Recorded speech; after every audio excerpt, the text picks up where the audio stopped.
شروع کرتے ہیں اللہ کے بابرکت نام سے جو بڑا مہربان اور نہایت رحم والا ہے۔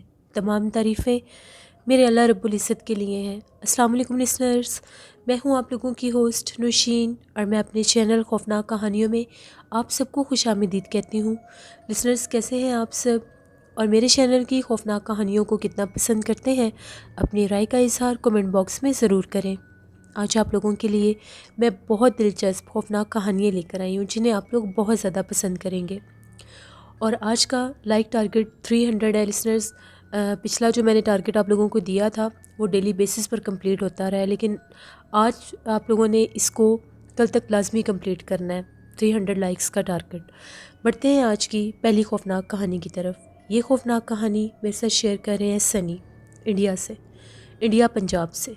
سنی کہتے ہیں کہ آج آپ کے ساتھ ایک ایسی کہانی شیئر کرنا چاہتا ہوں جو ہم لوگوں کی دادی اماں کی کزن کی زندگی کی ہے، پرانے دور کی بات ہے۔ دادی اماں بتاتی تھیں کہ اس دور میں لڑکیوں کو پڑھانا بالکل بھی اچھا نہیں سمجھا جاتا تھا۔ بہت کم گھروں کے لوگ ایسے ہوتے تھے جو اپنی بیٹیوں کو تعلیم دلوایا کرتے تھے۔ ان کی جو کزن تھیں، ان کے گھر والوں نے یہی ڈیسائیڈ کیا کہ ہم اپنی بیٹی کو ضرور پڑھائیں گے، تو ان لوگوں نے اپنی بیٹی کا داخلہ کروا دیا، ایڈمیشن کروا دیا ایک اسکول میں۔ وہ جو گاؤں کا اسکول تھا وہ ان کے گھر سے دور ہوتا تھا، تو ان کی بیٹی کو 3-4 کلومیٹر خود ہی جانا پڑتا تھا اسکول میں۔ جس راستے سے وہ گزر کر جاتی تھیں اس راستے میں ایک آم کا باغیچہ بھی آتا تھا۔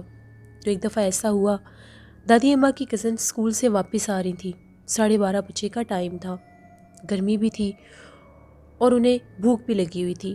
تو انہوں نے یہ کہا کہ میں آم کے باغیچے سے آم توڑ کر کھا لیتی ہوں۔ وہ وہاں سے آم توڑنے کے لیے اس باغیچے میں چلی گئیں۔ وہاں پر آم کے درخت کے پاس جا کر وہاں پر پتھر اٹھا کر آم کے درخت کے اوپر مارنے شروع کر دیے کہ یہاں سے کوئی آم نیچے گرے گا تو میں اس کو کھا لوں گی۔ تبھی درخت کے اوپر بیٹھی ایک بہت زیادہ ڈراؤنی مخلوق پر ان کی نظر پڑ گئی، جس کا چہرہ بہت زیادہ خوفناک تھا، اور وہ بڑے غصے کے ساتھ گھبرا کر دادی اماں کی کزن کی طرف دیکھ رہی تھی، جس کو دیکھ کر وہ بہت زیادہ خوفزدہ ہوئیں اور انہوں نے اونچی اونچی چیخیں مارنا شروع کر دیں اور وہیں پر گریں اور بے ہوش ہو گئیں۔ ان کی چیخوں پکار سن کر وہاں اسی راستے سے گزرتے دوسرے بچوں نے جب اس باغیچے میں جھانک کر دیکھا تو دادی اماں کی کزن وہاں پر بے ہوش پڑی ہوئی تھیں۔ وہ لوگ بھاگتے ہوئے اپنے اپنے گھروں میں گئے اور ان کے بھی گھر جا کر اطلاع دی۔ تو سب لوگ وہاں پر جب آئے تو اسی آم کے باغیچے کے نیچے وہ بے ہوش پڑی تھیں۔ وہ لوگ اپنی بیٹی کو اٹھا کر گھر لے گئے۔ جب انہیں ہوش آیا تو انہوں نے عجیب و غریب حرکتیں کرنا شروع کر دیں، کبھی اونچا اونچا ہنسنے لگ جاتی، کبھی اونچا اونچا رونے لگ جاتی، بہت عجیب حرکتیں کرتی۔ کسی کو کچھ سمجھ نہیں آ رہی تھی کہ ان کو ایک دم سے ہو کیا گیا۔ پھر ان لوگوں نے یہی ڈیسائیڈ کیا کہ شاید ہم لوگوں کی بیٹی کے اوپر کسی غیر مرئی مخلوق کا اثر ہو گیا ہے، تو کیوں نہ ہم ان کو لے کر کسی دربار پر جائیں۔ تبھی ان کے گاؤں میں اس دور میں غوث اعظم کا ایک بہت بڑا دربار تھا، اور وہ ان کے جو وہاں پر پیر تھے وہ سید تھے، گدی نشین تھے۔ ان کے پاس لے کر گئے، جیسے ہی دربار کے اندر لے جانے لگے تو دادی اماں کی کزن نے اونچا اونچا چیخنا شروع کر دیا۔ وہ اندر نہیں آ رہی تھی۔ جیسے وہ سید صاحب کو دیکھا تو وہ جو چیخوں پکار تھی وہ کم ہو گئی اور چپ چاپ جا کر وہاں پر بیٹھ گئیں۔ سید صاحب کو پتہ چل گیا تھا کہ یہ جو لڑکی ہے کسی عذاب اور جنات کی زد میں ہے۔ انہوں نے پڑھائی شروع کی۔ جیسے ہی پڑھائی شروع کی تو دادی اماں کی کزن کے اندر ایک بہت زیادہ ڈراؤنی آواز میں کوئی عورت بولنے لگ گئی۔ تو وہ جو سید صاحب تھے انہوں نے یہ پوچھا کہ بتاؤ تم کون ہو اور اس بچی کو کیوں پریشان کر رہی ہو؟ جس پر اس نے یہ کہا کہ میں آم کے درخت پر رہتی ہوں، میں وہاں کی چڑیل ہوں، وہیں پر میرا بسیرا ہے اور میں وہیں پر رہتی ہوں۔ یہ لڑکی وہاں پر آئی اور اس نے میرے اوپر پتھر مارنے شروع کر دیے، میرے آرام میں خلل پڑا اور میں اس کو نہیں چھوڑوں گی، اس نے مجھے پتھر مارے ہیں۔ جس پر وہ سید صاحب کا یہ کہنا تھا کہ اس کو نہیں معلوم تھا کہ تم وہاں پر بیٹھی ہوئی ہو، اس کو چھوڑ دو، اس نے جان بوجھ کر ایسا نہیں کیا۔ جس پر اس مخلوق کا یہ کہنا تھا کہ میں اس کو نہیں چھوڑوں گی، اس سے اپنا بدلہ پورا لوں گی، ابھی تو میں نے اس کو اتنی تکلیف دی ہی نہیں ہے، ابھی تو اس کو اور تکلیف دینا باقی ہے۔ جس پر وہ جو سید صاحب تھے انہوں نے اس کو بالوں سے پکڑ لیا اور اپنا عمل پڑھنا شروع کر دیا۔ وہ چیخنے لگی اور یہ کہا کہ ٹھیک ہے، مجھے مت ماریں، مجھے مت جلائیں، میں اس کو چھوڑ دیتی ہوں، لیکن ایک وعدہ کریں، اگر یہ دوبارہ آم کے اس پیڑ کے پاس سے گزری یا اس باغیچے کے باہر سے بھی گزری تو میں اس کو جان سے مار دوں گی۔ اس کے بعد وہ جو مخلوق تھی دادی اماں کی کزن کے جسم سے نکل گئی اور وہ وہیں پر گری اور بے ہوش ہو گئی۔ جب ہوش آیا تو بہت زیادہ ڈری اور سہمی ہوئی تھی، تو وہ جو سید صاحب تھے ان کے گھر والوں نے یہ مشورہ دیا کہ اس بچی کو اس گاؤں میں رہنا ہی نہیں چاہیے، اس کو کسی اور گاؤں میں بھیج دیں، اگر یہ یہاں پر رہے گی اور اسکول جائے گی تو وہ مخلوق اس کو نقصان پہنچا دے گی۔ پھر ان لوگوں نے ایسا کیا، وہ جو دادی اماں کی کزن تھی وہ اپنے ماموں کے گھر چلی گئیں، ان کے گھر والے جا کر ان کو وہیں پر ملایا کرتے تھے، یہاں تک کہ ان کی شادی بھی اپنے ماموں کے گھر ہی ہوگی۔ یہ ایک خوفناک کہانی تھی جو سنی نے انڈیا پنجاب سے شیئر کی۔ بہت شکریہ سنی آپ کا۔ لسنرز، یہ جو بھی ویرانوں میں باغیچے ہوتے ہیں جہاں پر پھلوں کے درخت ہوتے ہیں، چاہے وہ جامن کے ہوں، امرود کے ہوں، آم کے ہوں، تو اکثر لوگوں کے ساتھ ایسے معاملات ہو جاتے ہیں جو وہاں پر جا کر وہ پتھر مار کر اس پھل کو درخت سے توڑنے کی کوشش کرتے ہیں، تو وہاں پر اگر کسی مخلوق کا بسیرا ہو تو وہ انسان سے پھر اپنا بدلہ لیتے ہیں، کیونکہ اس وقت وہ یہ سمجھ رہے ہوتے ہیں کہ یہ ہم لوگوں کے اوپر پتھراؤ کر رہے ہیں، یہ ہمیں مار رہے ہیں۔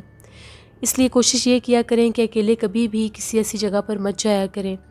اگر پھل کھانے کو دل چاہے بھی تو جو اپنے خود کے باغات ہوتے ہیں یا اپنے گاؤں کے لوگوں کے ہوتے ہیں ان سے پرمیشن لے کر تو آپ لوگوں کو وہ پھل لے لینے چاہیے۔ بڑھتے ہیں ایک اور خوفناک کہانی کی طرف۔ یہ خوفناک کہانی میرے ساتھ شیئر کریں ہے سنڈریلا۔ سنڈریلا کہتی ہیں، جو کل والی سٹوری میں نے آپ کے ساتھ شیئر کی تھی کہ میری خالہ کے گھر میں وہ جو ایک کمرہ ہے جہاں پر میری کزن ڈری تھیں، اسی کمرے کی ایک اور بات آپ کے ساتھ شیئر کرتی ہوں۔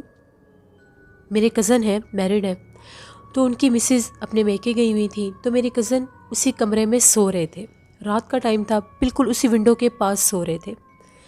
وہ کہتے ہیں کہ جب آدھی رات کا ٹائم ہوا تو مجھے اس طرح سے محسوس ہوا جیسے کوئی ہلچل سی ہو رہی ہے، یعنی وہ ہلچل ایسی تھی جس سے میری آنکھ کھل گئی، کوئی آہٹ کہہ لیں، کوئی دستک کہہ لیں۔ آنکھ کھلی تو کمرے کی کھڑکی کھلی ہوئی تھی، وہاں پر مجھے بہت زیادہ روشنی محسوس ہوئی۔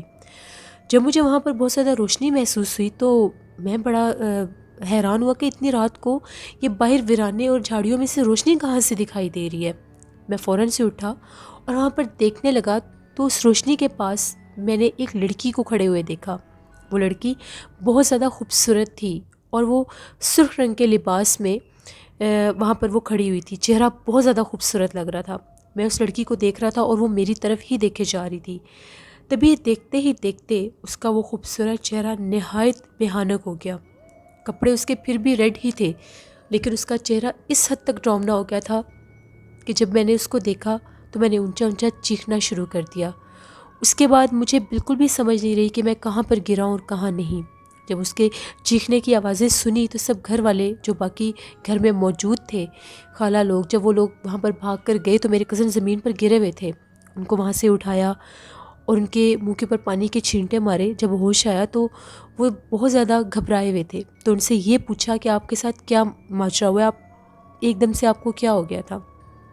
جس پر انہوں نے ساری بات بتائی کہ کس طرح سے پہلے میں نے ایک خوبصورت چہرے والی لڑکی دیکھی اور پھر وہ ایک دم سے نہایت ہی بھیانک ہو گئی۔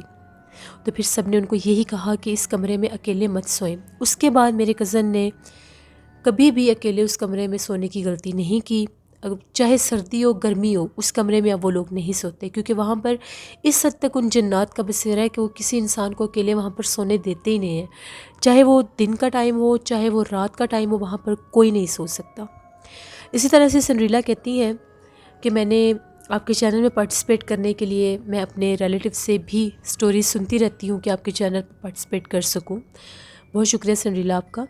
میری ایک کزن ہے، ان لوگوں کا گاؤں ہے، تو ان لوگوں کے گاؤں بھی سندھ میں ہی ہے، تو وہ کہتی ہیں کہ جہاں پر ہم لوگوں کے گھر ہیں، ہم لوگوں کی بیک سائڈ پر ہندو کمیونٹی کے بھی گھر ہیں، ان کی بھی آبادی ہے وہاں پر۔ تو وہاں پر جیسے ہم لوگوں کے علاقے میں ہم لوگوں کی مسجد بنی ہوئی ہے، ان لوگوں کے علاقے میں لوگوں کا مندر بنا ہوا ہے جہاں پر وہ جا کر اپنی عبادت کرتے ہیں اپنے مذہب کے لحاظ سے۔ تو وہ کہتی ہیں کہ وہاں پر ایسا ہوا، ان لوگوں نے اس مندر کے اندر اپنے وہ جو ان کی عقائد ہیں اس کے مطابق انہوں نے وہاں پر پوجا وغیرہ شروع کر دی، ان کے ساتھ عجیب و غریب واقعات ہونے لگ گئے۔ ان کے گھرانوں کی جتنی بھی 18 سے 20 سال کی عمر کی لڑکیاں تھیں، وہ رات کے ٹائم اونچا اونچا رونا شروع کر دیتی تھیں۔ اتنا روتی تھیں کہ ان کے جتنے بھی وہاں پر گھر تھے ان کو کچھ سمجھ نہیں آتی تھی کہ رات کا ٹائم ہوتا ہے تو ہم لوگوں کی لڑکیوں کو کیا ہو جاتا ہے۔ نہ تو وہ رونے کی وجہ بتاتی تھیں اور نہ ہی وہ اپنے اختیار میں ہوتی تھی کہ وہ کیوں رو رہی ہیں اور کسی کو ایکسپلین کر سکیں کہ ان کے ساتھ کیا معاشرہ ہے۔ ساری رات وہ روتی رہتی تھیں اور صبح وہ جب رو رو کے تھک جاتی تھی تو وہ پھر صبح کے وقت ان کو یہ یاد بھی نہیں ہوتا تھا کہ ساری رات انہوں نے وہ رات رو کر گزاری ہے۔ یہ معاملات ان لوگوں کے ساتھ بڑھنے لگ گئے۔ اس کے بعد جو میری کزن ہے وہ یہ کہتی ہیں کہ ایک دفعہ ایسا ہوا، ہم لوگ اپنے گھر کے پاس ہی باہر بیٹھے ہوئے تھے، تو جس طرف ان لوگوں کے گھر تھے ہم لوگوں نے دیکھا کہ ان لوگوں کے اور ہم لوگوں کے گھروں میں کچھ ایسی جگہیں تھیں جو بالکل ابھی خالی تھی، وہاں پر کوئی آبادی نہیں تھی، تو وہاں پر بہت بڑی بڑی کانٹے دار جھاڑیاں ہوا کرتی تھیں۔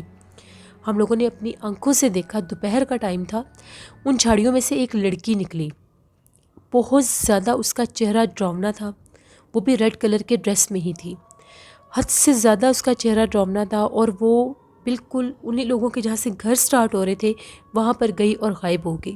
جب ہم لوگوں نے اس طرح سے ایک لڑکی کو دیکھا تو ہم لوگ فوراً سے ان کے گھروں میں گئے اور ان کو جا کر یہ بتایا کہ بھی یہاں پر ایک بہت زیادہ عجیب و غریب، بہت زیادہ ڈراؤنے چہرے والی کوئی لڑکی آئی ہے جس نے ریڈ کلر کا ڈریس پہنا ہے۔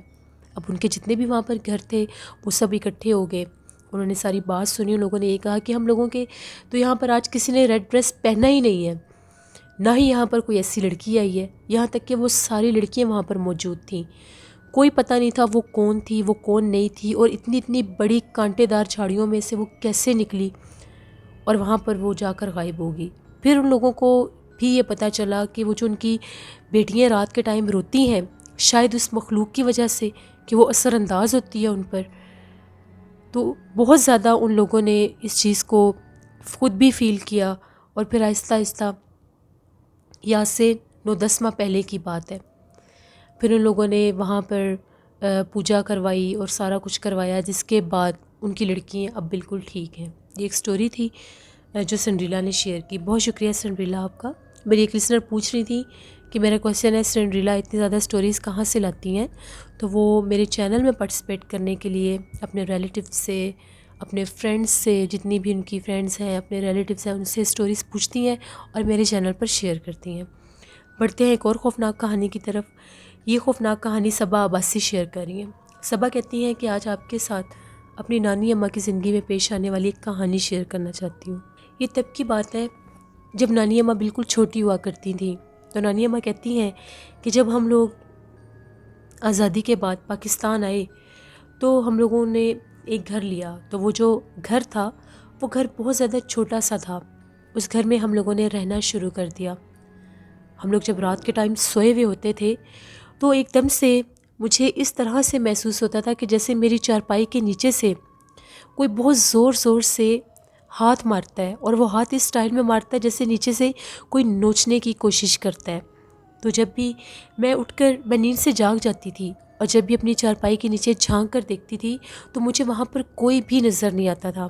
یہ بات نانی اماں نے اپنے ابو کو بھی بتائی، وہ اپنے بہن بھائیوں میں سب سے بڑی تھیں، تو انہوں نے یہ بات اپنے ابو کے ساتھ شیئر کی، جس پر ابو کا یہ کہنا تھا کہ تمہارا وہم ہوگا، ہم اس گھر میں نئے آئے ہیں، شاید اس لیے تم ڈر رہی ہو۔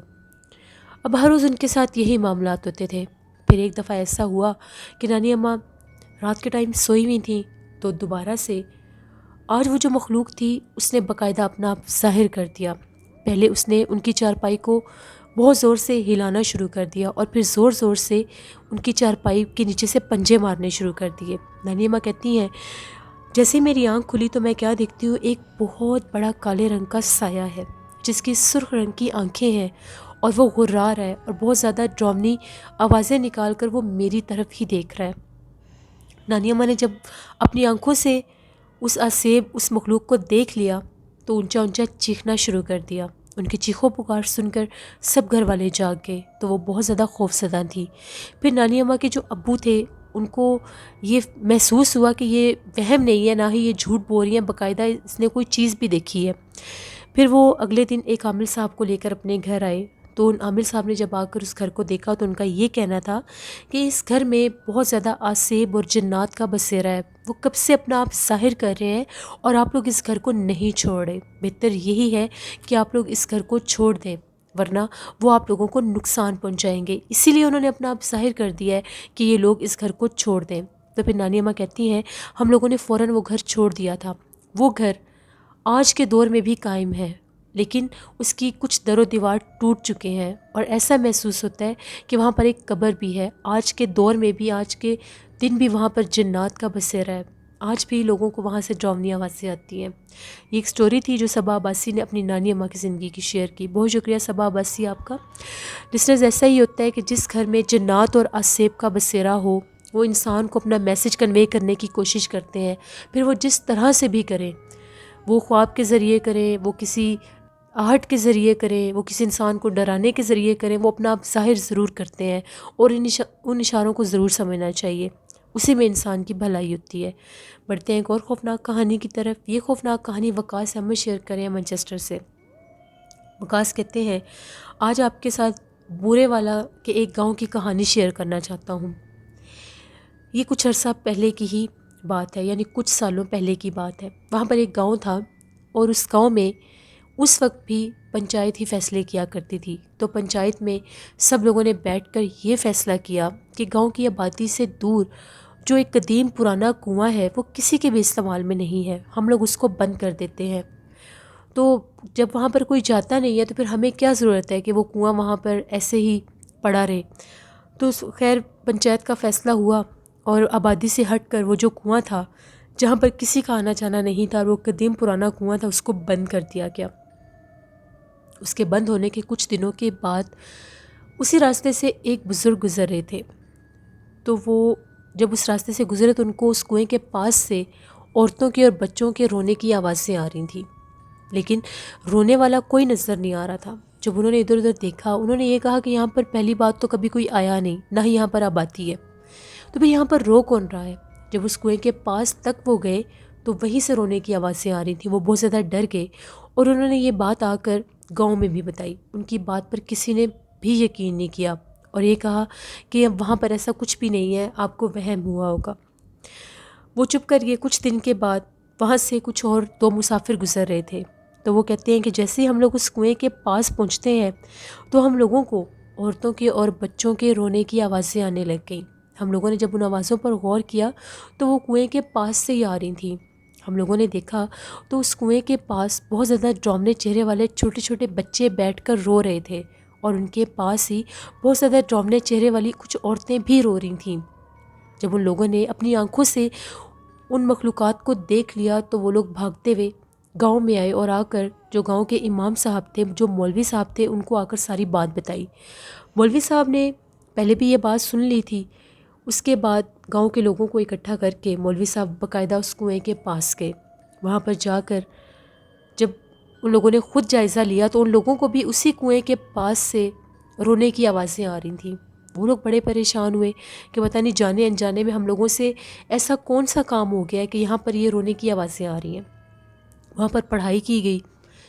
اس کے بعد وہ جو مولوی صاحب تھے انہوں نے پڑھائی کی تو ان کے پاس ایک جن حاضر ہوا اور اس نے یہ کہا کہ ہم لوگ مسلمان جنات ہیں، ہم لوگ یہاں پر ہم لوگوں کی قبیلے آباد ہیں، ہم لوگ انہی ویرانوں میں رہتے ہیں۔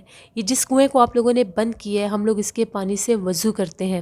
جس دن سے آپ لوگوں نے اس کنویں کو بند کر دیا ہے ہم لوگ وضو نہیں کر سکتے، ہم لوگ بہت زیادہ پریشان ہیں، ہم لوگوں کی عبادت میں خلل پڑ رہا ہے، ہم کسی کو کوئی نقصان نہیں دیں گے، آپ اس کنویں کو دوبارہ سے کھول دیں، ہم لوگوں نے یہاں پر وضو کرنا ہوتا ہے اور آپ لوگوں کی مہربانی ہوگی کہ ان ویرانوں میں کوئی بھی نہ آیا کرے، یہاں پر ہم لوگ آباد رہتے ہیں۔ پھر دوبارہ سے پنچایت میں فیصلہ ہوا اور اس کنویں کو کھول دیا گیا۔ اس کے بعد وہاں سے رونے کی آوازیں نہیں آتی تھیں، لیکن ایک دفعہ وہاں سے کچھ لوگ گزر رہے تھے تو وہ لوگ یہ کہتے ہیں کہ کنویں کے پاس سے اس طرح سے آوازیں آتی تھی جیسے پانی کو باقاعدہ کوئی استعمال کرتا ہے۔ اس قدیم بند کنویں میں تب پانی بھی نہیں ہوتا تھا، لیکن وہاں پر پانی کی اس طرح سے آوازیں آتی تھی جیسے اس میں پانی موجود ہے اور باقاعدہ اس پانی کو کوئی استعمال کرتا ہے۔ یہ کہانی تھی جو وقاص احمد نے شیئر کی۔ بہت شکریہ وقاص احمد آپ کا۔ لسنرز، جنات بھی جو مسلم جنات ہیں وہ بھی انسانوں کی طرح ہی عبادت کرتے ہیں، وہ بھی انسانوں کی طرح ہی نماز پڑھتے ہیں، قرآن پاک پڑھتے ہیں، اور پھر جب ان کی عبادت میں خلل پڑتا ہے تو پھر وہ انسان کو کسی طرح سے یہ احساس دلانے کی کوشش کرتے ہیں کہ ہم لوگوں کے لیے کچھ کیا جائے۔ اور جو جنات سخت ہوتے ہیں، جو جنات شیاطین جنات ہوتے ہیں، وہ انسان کو نقصان پہنچاتے ہیں۔ اس لیے اللہ سے رحم مانگنا چاہیے کہ اللہ کبھی بھی ہمیں کسی ایسی آزمائش میں نہ ڈالے۔ لسنرز، یہ تھی آج کی خوفناک کہانی ہے۔ اپنا فیڈ بیک مجھے ضرور دیں، آپ لوگوں کو کیسی لگی۔ آپ لوگ بھی اپنی خوفناک کہانیاں شیئر کر سکتے ہیں ڈسکرپشن باکس میں دیے گئے ای میل آئی ڈی nushinwar57@gmail.com پر۔ اس کے علاوہ آپ لوگ مجھے کومنٹ باکس میں بھی سٹوری شیئر کر سکتے ہیں۔ آج کی سٹوری کا لائک ٹارگٹ 300 ہے، اس کو ضرور آپ لوگوں نے کمپلیٹ کرنا ہے۔ میرے چینل کو زیادہ سے زیادہ سپورٹ کریں، فرینڈز اینڈ فیملی میں بھی شیئر کریں، اور جن لوگوں نے ابھی تک میرے چینل کو سبسکرائب نہیں کیا، میرے چینل کو ضرور سبسکرائب کریں۔ کل آپ لوگوں کے ساتھ پھر ملاقات ہوگی نوشین وائس آفیشیل پر ایک نئے ولاگ میں۔ نیلم وائس آفیشیل کو بھی جا کر سبسکرائب کریں، میری سسٹر کا چینل ہے۔ اپنا بہت سا خیال رکھیے گا، جہاں رہیں خوش رہیں، اپنے ڈھیروں دعاؤں میں مجھے ضرور یاد رکھیے گا۔ Thank you for watching, stay blessed, اللہ نگہبان۔